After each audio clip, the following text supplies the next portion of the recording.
आलु पनि piece piece बनाएर रेडी गरिसकेको छु। सामग्रीहरू टमाटर, प्याज, एउटा खोर्सानी, हरियो खोर्सानी, गरम मसला, अनि तेजपत्ता, टमाटर, धनिया, अनि त्यसपछि बेसार, जिरा, अनि यो के भन्छ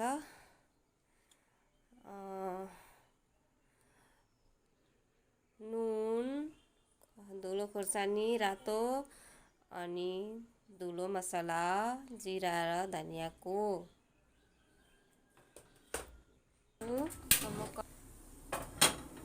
अब म अलिकति तेल राख्दैछु।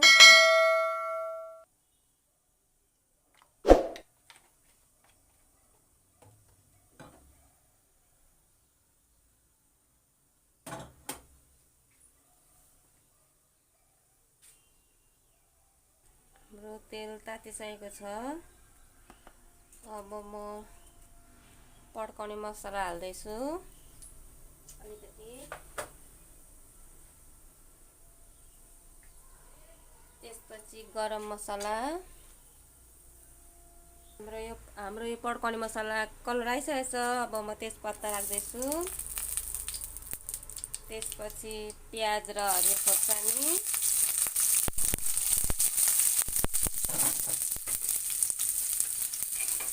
अब यसलाई मजाले चलाइदिने।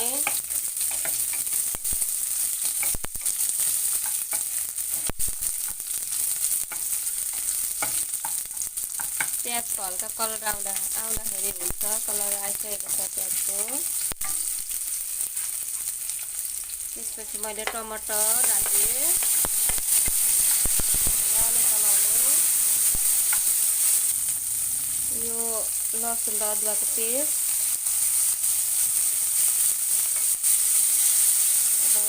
सब मिक्स गर्ने, चलाइदिनु।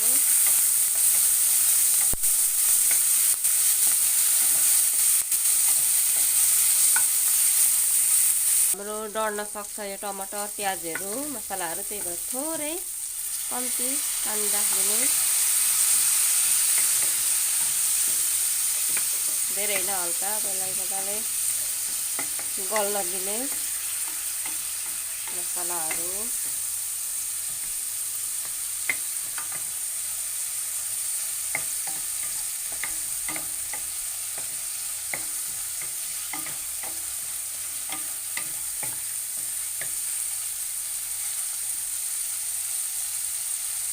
टमाटर प्याजहरू गलिसकेको छ। अब म आलु राख्दैछु।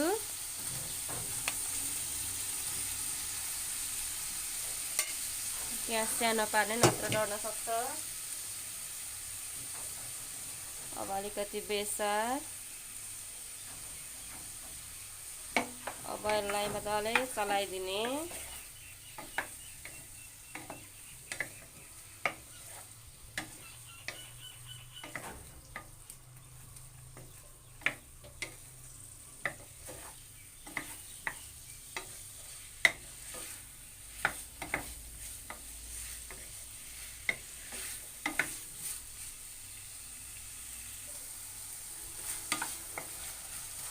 अब स्वाद अनुसारको नुन राख्दैछु।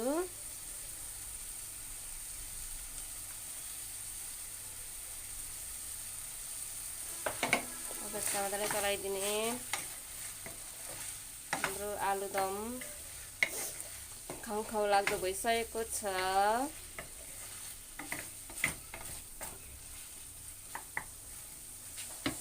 त्यसपछि जिरा र धनियाको धुलो मसला स्वाद अनुसारको राख्ने। त्यसपछि धुलो खोर्सानी, त्यो पनि तपाईँहरूको स्वाद अनुसार राख्दा हुन्छ। यसलाई मजाले चलाइदिने।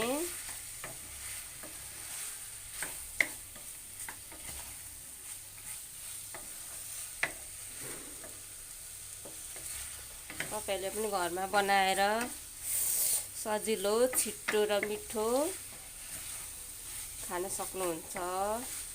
आफ्नै तरिकाले, आफ्नो स्टाइलले।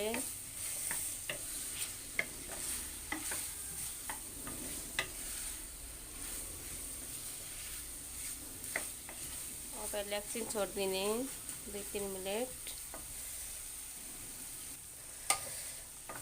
हाम्रो आलुदम रेडी भइसकेको छ। तपाईहरुलाई कस्तो लाग्यो मैले आलुदम बनाएको? हजुरहरुको सल्लाह सुझाव र मायाको अपेक्षा गर्दछु। हजुरहरुले कमेन्ट गरिदिनु होला, लाइक शेयर गरिदिनु होला, सब्स्क्राइब गरिदिनु होला। हजुरहरुको सहयोगले मलाई हौसला दिन्छ, अझै अघि बढ्ने कोसिस दिन्छ। त्यही भएर हजुरहरुले माया गरिदिनुहुन्छ भन्ने म आशा राख्दछु। अब हाम्रो आलुदम रेडी भइसकेको छ। त्यसपछि म माथिबाट हरियो धनिया राखिदिन्छु। धनिया राखेपछि स्वाद मिठो आउँछ, त्यही भएर पकाएपछि राख्दा पनि हुन्छ, तर मैले चाहिँ माथिबाट पनि राखिदिन्छु, पकाएर पनि राखिदिन्छु। तपाईहरुले पनि अवश्य ट्राई गर्नु होला। मैले बनाए तरिकाको मिठो हुन्छ। हजुरहरुलाई कस्तो लाग्यो प्लिज कमेन्ट गरिदिनु होला।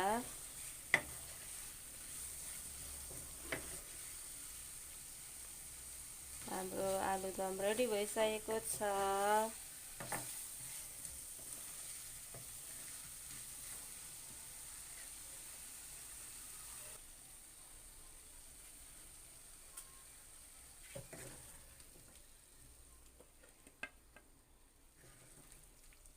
वाउ, कस्तो खाउ खाउ लाग्दो भएको छ आलुदम।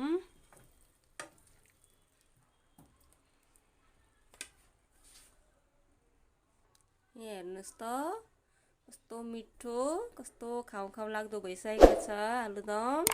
हजुरहरु पनि अवश्य यसरी नै बनाएर खानु होला।